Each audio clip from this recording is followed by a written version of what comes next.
and it was getting way too big, way too fast. And Colin was like, you either need to, he goes, I think you should hang out a shingle. And I was like, no, I don't want to do that. I would much rather go in.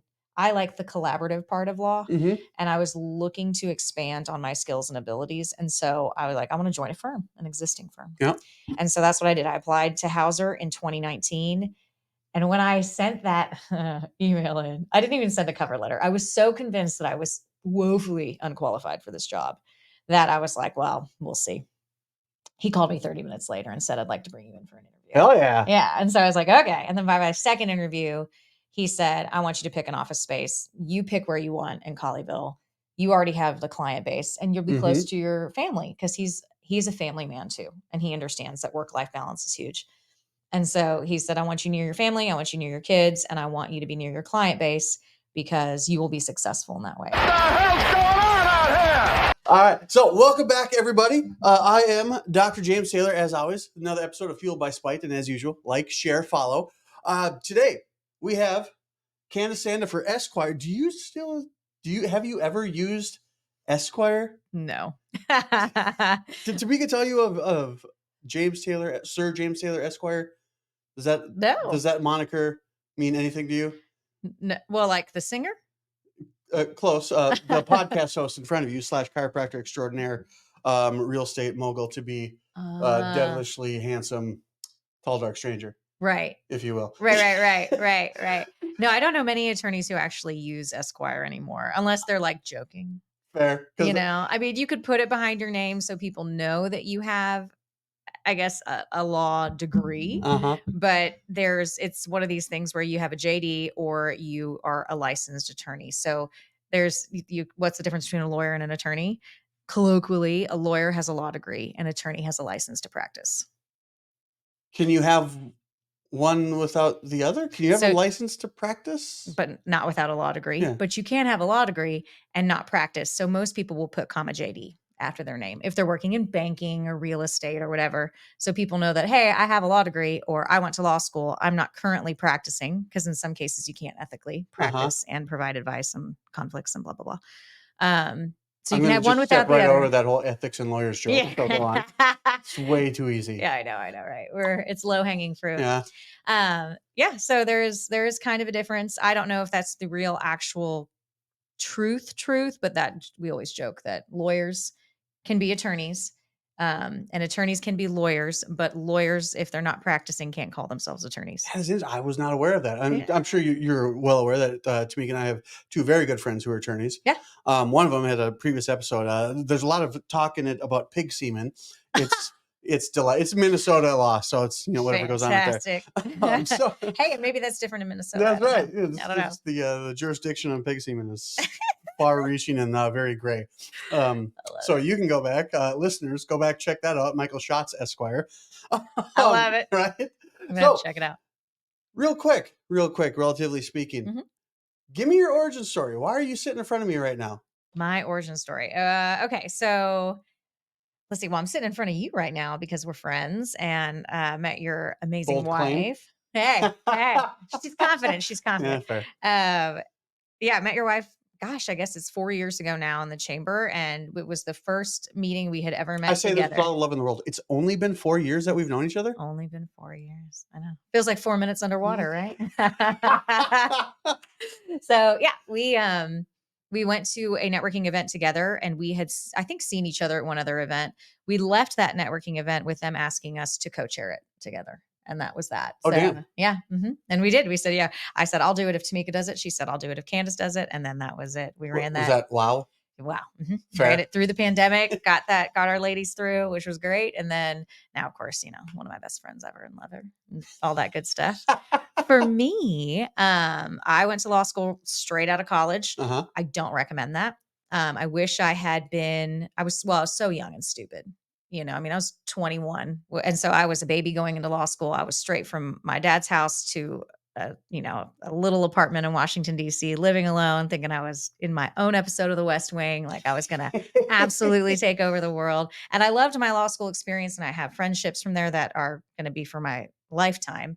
But I wish I had had some real world experience. I would recommend anyone who's thinking of it to become a paralegal first, or go into business or banking or something, and then go get your law degree.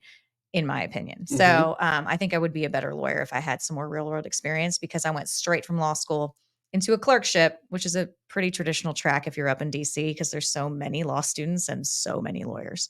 And then from there, I worked for the Office of the Attorney General for the District of Columbia. Oh, damn. And so I was a special education litigator. I was in practice, I was in trial every day, but it was called administrative hearings, not really trial. But you sit in front of a judge and all this kind of stuff. Is special education the kind of special education I'm thinking of, or? Yeah, most likely. So it's under the American with Disabilities Act and the IDEA.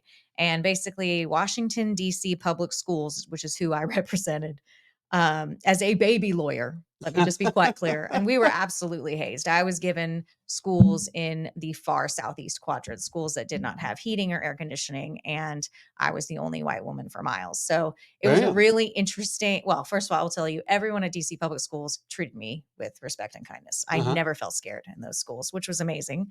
I really enjoyed working with everyone there, but it was a huge culture shock for obviously me coming from Texas. DFW? Yeah, I came from Texas. So you went from DFW to DC. Mm-hmm. Okay. Went to law school in Washington. Yeah. Clerked outside of Washington in a federal felony court, and then went from that to DCPS. So it was wild. Yeah. And so that's where I kind of cut my teeth in litigation and dealing with very, very difficult situations with these kids. You know, it's never clear cut. But also the DC school system for a long time had been unable to provide what's called a free appropriate public education. So we call it a FAPE. And that's what I did, is I represented the school in a lot of those hearings and a lot of settlement agreements, but also in a lot of dismissals, because just like dismissals of cases or dismissals of students? Dismissal of cases. Okay. So there were these attorneys that in practice would wait out the juvenile court outside of the DC Superior Court, wait for a kid to come out with a family member because they're being sentenced or they're on, you know, a violation of something they did because they're not in school, right? So they're out committing crimes, or maybe it's even a truancy case, which is a crime. And they would say, hey, is your kid defiant? Does your kid have problems reading? Does your kid has your kid been held back? And they would sue the school district. I know, it was a very weird, twisted system. And so a lot of those cases for a long time had just sort of let them continue to go because DC did not have enough attorneys to handle the backlog. So I was brought in with a team of 10 just other because lawyers. Of the type of case? Yep. And that kind of a case, what you're trying to prove a kid is actually eligible, can be a 10-minute hearing because of just the procedural rules. They just don't follow the procedural rules. Yeah. So I had my very first case ever. I was dismissed. Like, I argued for dismissal and got it, which was very strange. Yeah. I mean, my boss was like, Candace, nobody wins their first case. I was like, well, I did. So like these are literally hearings that kind of fit the whole stereotype of this could have been an email. Basically. Yes. Oh my gosh. I did 100 cases in my first year. It was crazy. And all the lawyers did. It wasn't just me. Quick math. That's one every 3.65 days estimated. And some of my hearings were 4 days and some of my hearings were 15 minutes. It was just wild. Man. So that was fun. So did you run out of DC? Did you get homesick? Did you get chased out of DC? That was a good question. So it's the only kind of questions we ask here on Fueled by Spite. We started having babies. So our kids are 15 months apart, which was not planned. And I mean, I say this to everyone, we were preventing actively. So I thought, but that was not the Lord's plan. So I have these babies that are 15 months apart, and I have very few friends up in DC. I mean, I did join a mom's group. At that point, I had decided I was not going to go back to high-paced litigation. One, purely for the babysitting cost. I mean, the daycare center that was in the floor of our building was going to be $36,000 a year, which is like college tuition for those two kids to attend. And what is the point of working at that point? I mean, I made more than that, obviously, but it was not worth it. You know, I don't know, whatever. I'm not taking these. $36,000 a year for daycare for two kids. It was insane. And with my schedule, I mean, getting in I truly was at that time getting in the office at 6:30 in the morning and leaving at 8:00 at night. So it wasn't one that was conducive. I would never see my kids. Yeah. And Colin was super supportive and said, why don't you just not work for a while? you can get a job whenever, which, at the time I was like, sure, I can. And then we had What year is this? What are you talking about? 2009, Carson was born. I officially left DCPS in 2010. So I Okay. did my maternity leave. I finished up a couple things, sent them to my boss and said, thanks, I can't come back. And she was like, that's fine. And at this point, I am very pregnant with my second. So Okay. it's like, I've got this baby and I'm having another baby. And so I told Colin, I said, we need to go back to Texas. I can't do this alone anymore. Because he's traveled our entire marriage. So he is most of the time not at home for a couple days a week. That was my normal. It's always been my normal.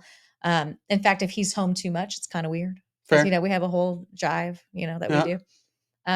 So it was important for me that I had family close by. And so we moved back to Texas. I mean, I picked up and left, and he took a job actually at a significant pay cut to get us here. Mm-hmm. And so times were not easy. I mean, we were 2 babies. We were renting. We couldn't sell our house in DC because this was 2011 and the market had crashed. Yep. And took everything with it. Oh God. And we bought in 2007. So at the highest possible rate, at the highest possible price. In fact, do you remember what the rate was just for our mortgage? It was 7.25%. Oh, okay. Which is better than what some other people were getting. Uh-huh. And then the bank didn't approve us for a short sale. And so we owed $70,000 at closing. Mm-hmm. And so having to take a personal loan from your dad at, 27 with 2 kids is not the coolest moment in your life. It's fair. Especially because in your parents' mind, you're choosing not to work.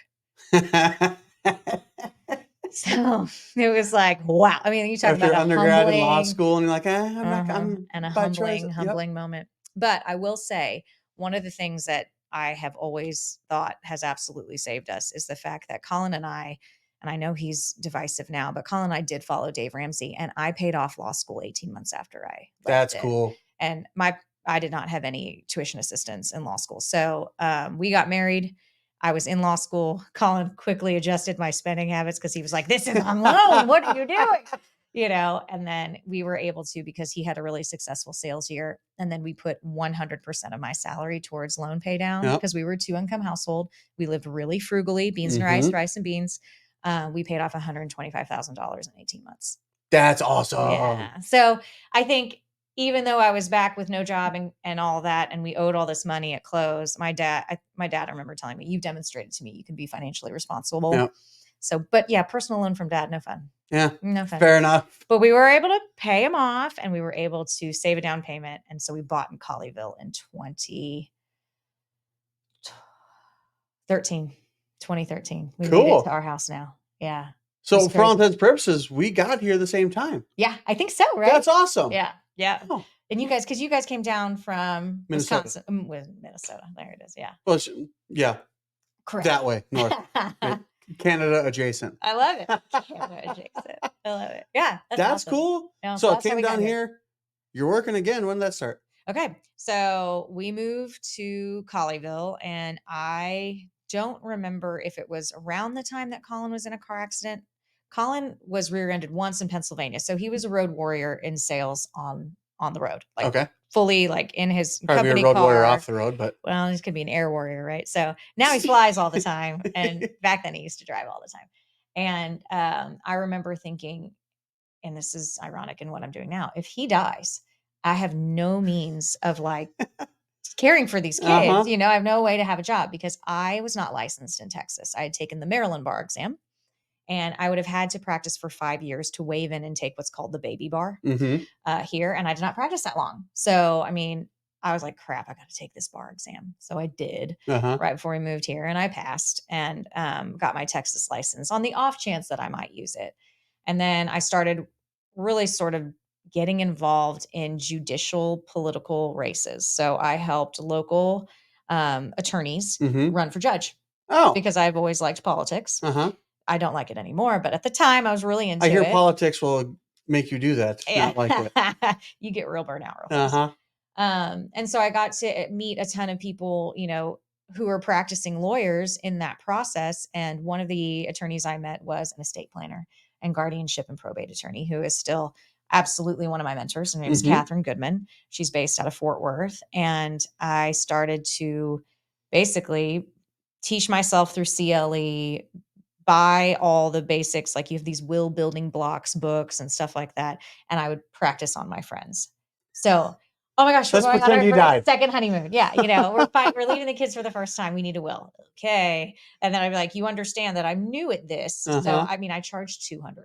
Like it was nothing. It was basically to cover me buying printer paper and my, malpractice insurance, right? Per will. And I think my first year I was in the black, but I think I made $17 because I was just Yes. literally practicing, Yep. and I continue to practice. Everyone does. But from there, it sort of built on itself. Like, I was doing more CLEs. I was learning more about the practice. I Mhm. was getting different clients. But very soon, I would say that started in 2015, right after Audrey was born. By 2019, I was ready, one, to take the practice out of my living room because it was getting a little bit, it wasn't just friends from church, friends from school, friends from preschool, friends from the gym. It was friends of friends of friends from church. So now we've got strangers You in my started house. doing good and people started telling their friends about you. God It was damn it. 100% private referral. Yep. Oh yeah. And it was getting way too big, way too fast. And Colin was like, you either need to, he goes, I think you should hang out a shingle. And I was like, no, I don't want to do that. I would much rather go in.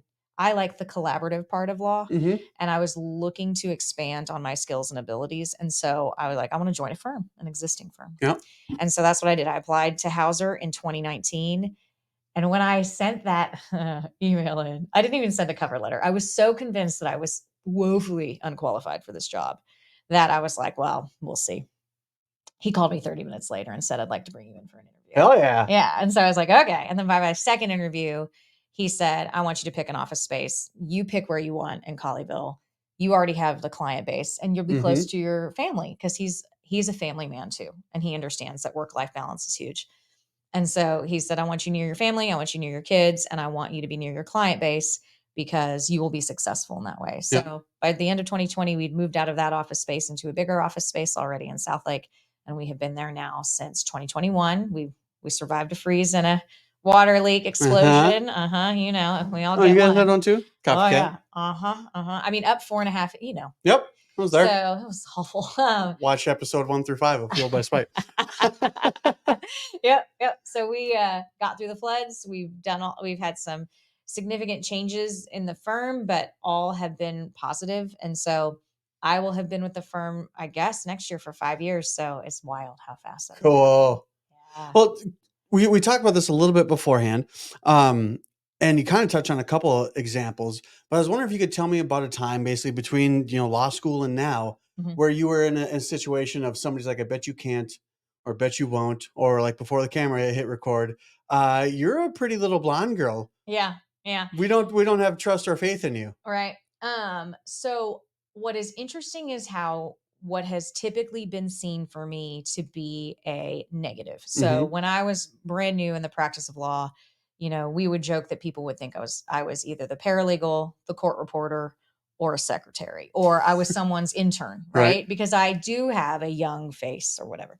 And imagine at 22, it was like, who let this high schooler in here? You know what I mean? Is she here to visiting Washington? I was like, no, it's my job. It was interesting. So that, however, now in my area of practice, because I deal with people who are planning for their asset protection during their lives and their eventual deaths. I always laugh when a client comes in and says, well, if I die, and I'm like, it's going to be a when. We're going to have to start talking about when, I mean, I'm not saying it's going to be tomorrow, but there's no if. I'm not certain about a lot of things. I'm pretty sure I got this certain. In my area of practice, estate wills, probates, most people sort of envision the old white guy with gray hair in a pinstripe suit being, reading the will. And the truth is, or South with Mason-Dixon line, a white suit. That's absolutely with a bow tie. That is changing. And so a lot of women are engaged in what is estate planning and probate now. And I do get, you're young, you'll probably outlive me. So I'll hire you to be my lawyer. So what was once a negative has now spun into a real positive thing. And I joke about it, but I can't tell you, probably 30, 40% of the clients I get make some comment of, I want you around to help my wife when I pass. I want you around because I think you can help my kids, because the idea is that I have a longevity of practice. I have a longevity of career that is ahead of I me. can't argue with any of that. That Right? makes a lot of sense. Like, Right. So that was a negative that has turned into a positive for when me. did you graduate high school? 2000. Okay. So I needed somebody else to draw out my papers again because we might die at the same time. We You might. just talked yourself out of the climb. I mean, I don't know. This podcast is not yet sponsored by Hauser Law Firm, but we'll. I love it. Yeah. So that's one thing. And then secondarily too, I think for me, I think sometimes people will have a view of you. Everyone carries inherent biases, and everybody carries inherent biases against other people. That's just how humans are. Right. Some people would argue we're that way because it was critical to survival. It's a protective thing that we do. Sometimes it just is because people suck, whatever. When I walk into the room, sometimes I can tell who I think is going to take me seriously and who will not. And I'm involved in a lot of leadership. I sit on a lot of boards of directors and things like that for nonprofits. I love serving in the nonprofit space. But typically, as soon as I start to contribute and really do my best to donate my time and my talent, and also treasure, obviously, but to the organization, I get very, very little pushback. But it is always interesting to see the people at any given cocktail party, happy hour, whatever. I mean, going off of that too, then it would stand to reason prior to developing that skill of being able to read the room and going like, okay, you're all, I'm going to have to work on that fucker. Tell me about a time, and I mean, heck, it might just be the move. I don't mean to put a story in your mouth, but when you had to either find a way or make a way. If we had to think about it, if you had to sit there and basically say, on paper, that move was the dumbest thing we've ever done. Right? I mean, we took 2 babies, we moved across the country, we listed a house at the exactly wrong time, we sold it at the wrong time. Our real estate agent too, I should have sued him, but whatever.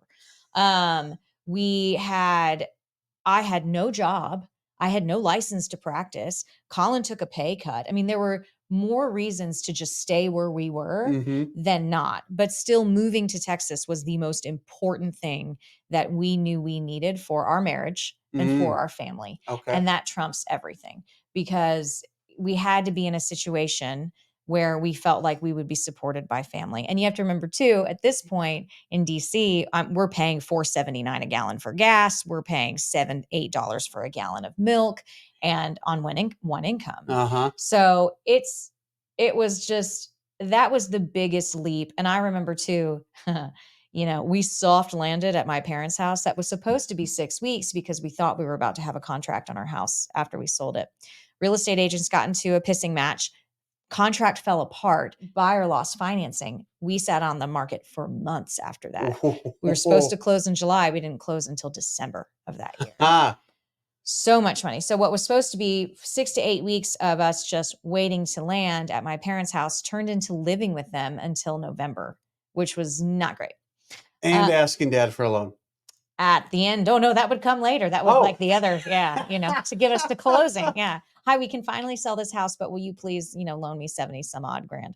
It was not insignificant. So it was one of those things. Insignificant. It was a lot of money.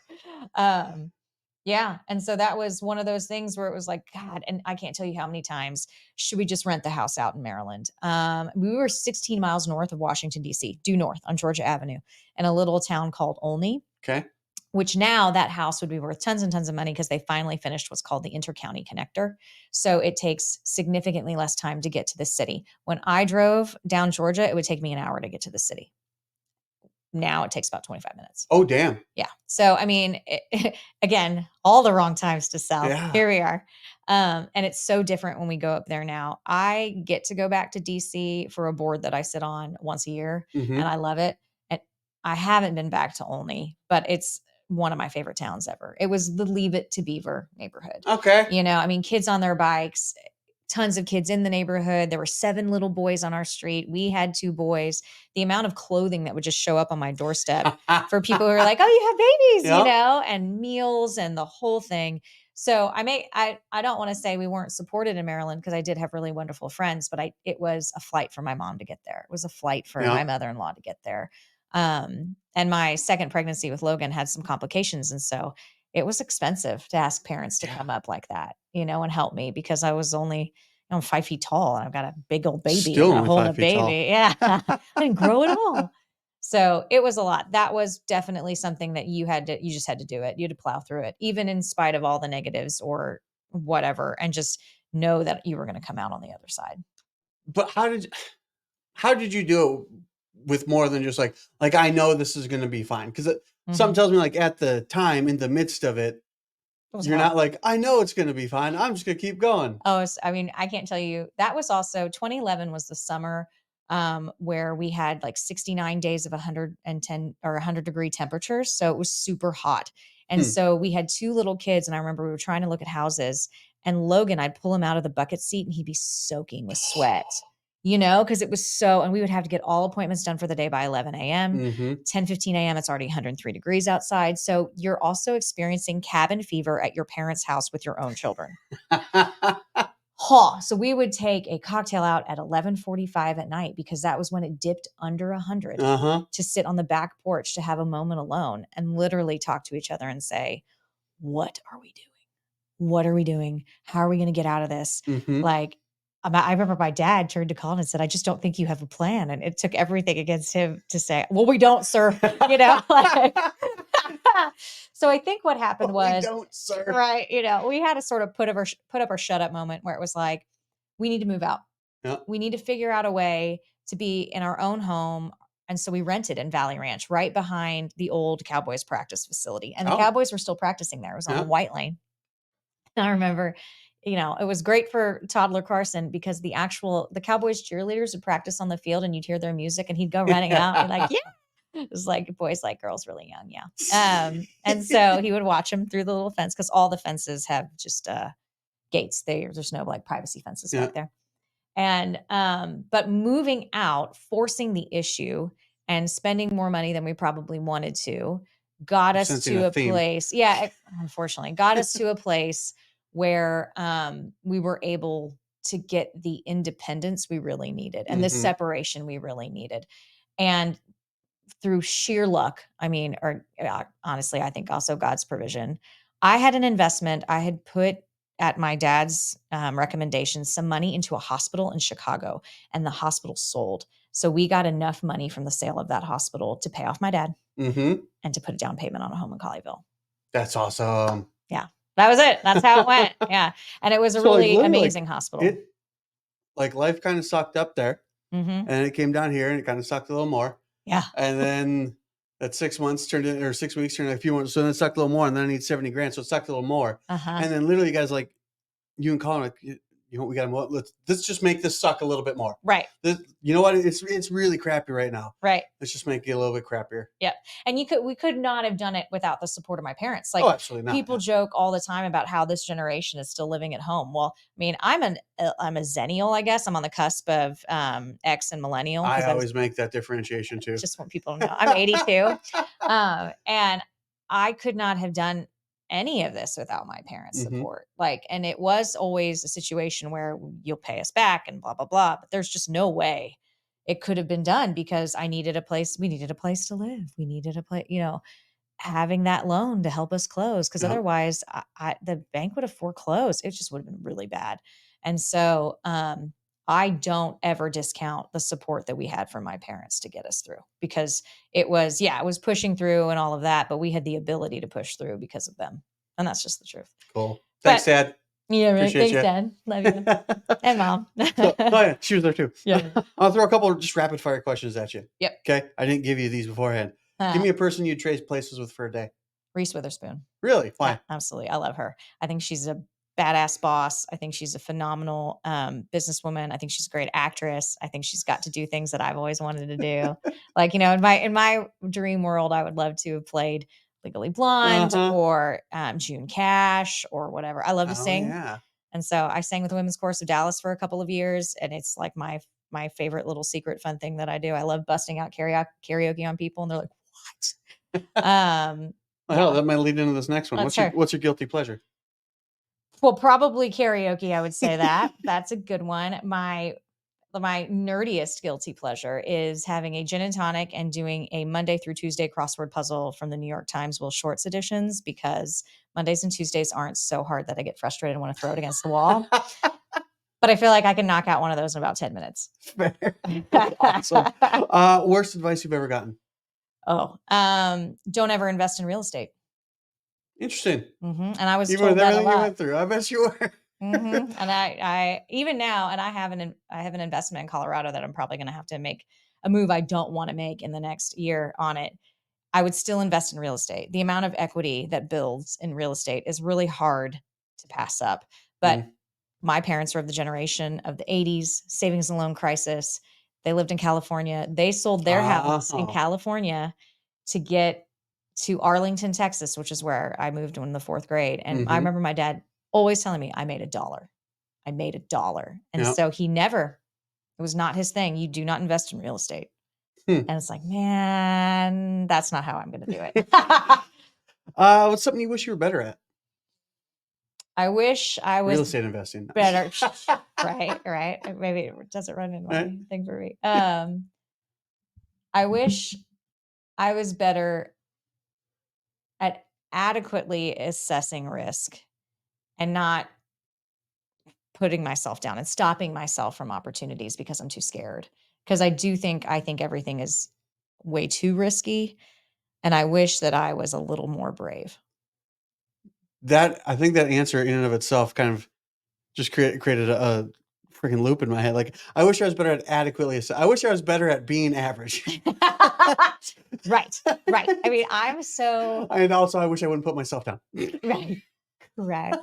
I just think that I struggle as an attorney because we are so intense about weighing two sides of a situation and thinking of all potential problems that I am not necessarily personally a good solution person.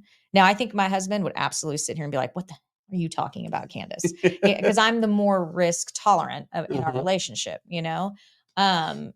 but he's taking a risk right now with his business, and I'm really proud of him. I never thought that would actually happen or we would see the day. So I thought feel you were going to say in marriage, but aren't we all? That's right.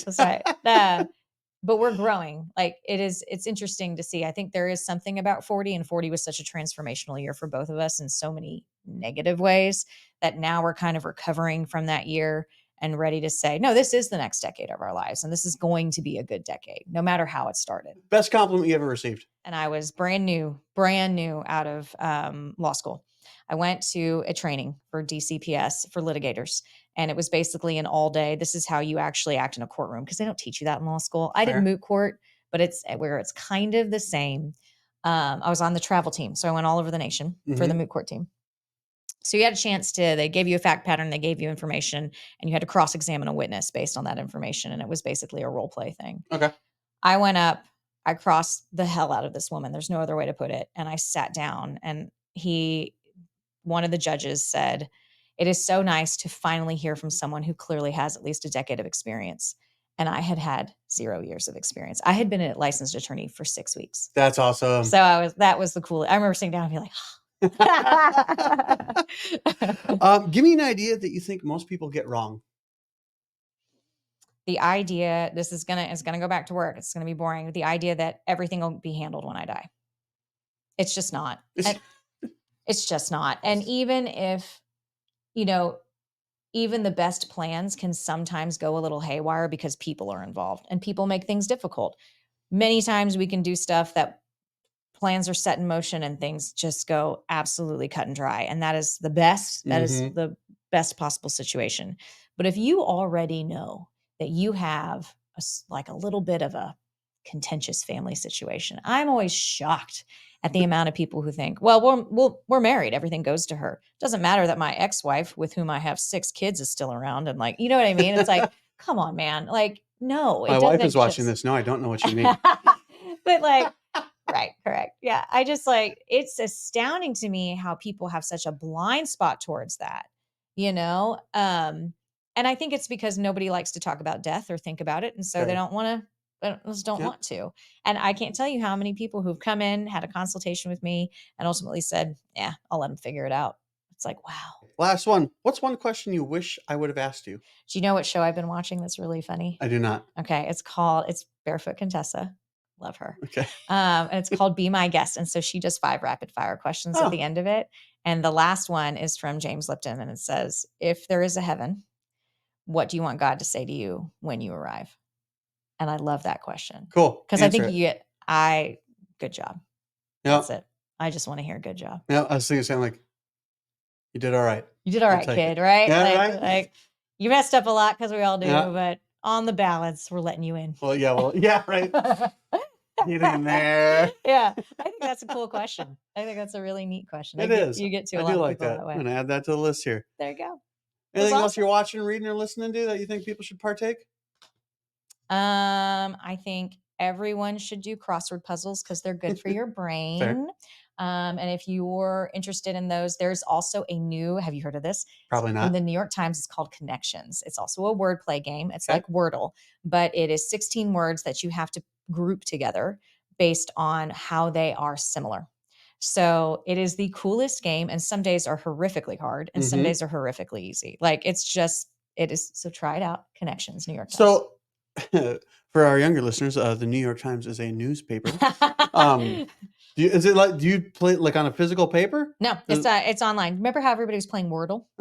It's the same deal. Well, I don't know if you're doing the crossword online too, or like. So the crosswords I do on paper because I am an old woman. I buy the books. I remember my dad doing the crossword puzzle, like sitting there, and you said crossword, and I smelt coffee and cigarettes. It's not, and it wasn't like a COVID nose thing. It was just right back to it. I love it, and it's funny because Sauk Rapids, Minnesota, and Dad's sitting there and his knees pounding, and just. My dad did the crossword all the time too. Yeah. Which is funny because I didn't even really draw that until now. But I started doing those. I was doing them in law school as a stress relief. I really like wordplay. I would do crossword puzzles with the judge I clerked with. I mean, I just take crossword puzzles wherever I go. I thought you were going to say very seriously, and I feel like that would be correct also. Last thing, where can people find you?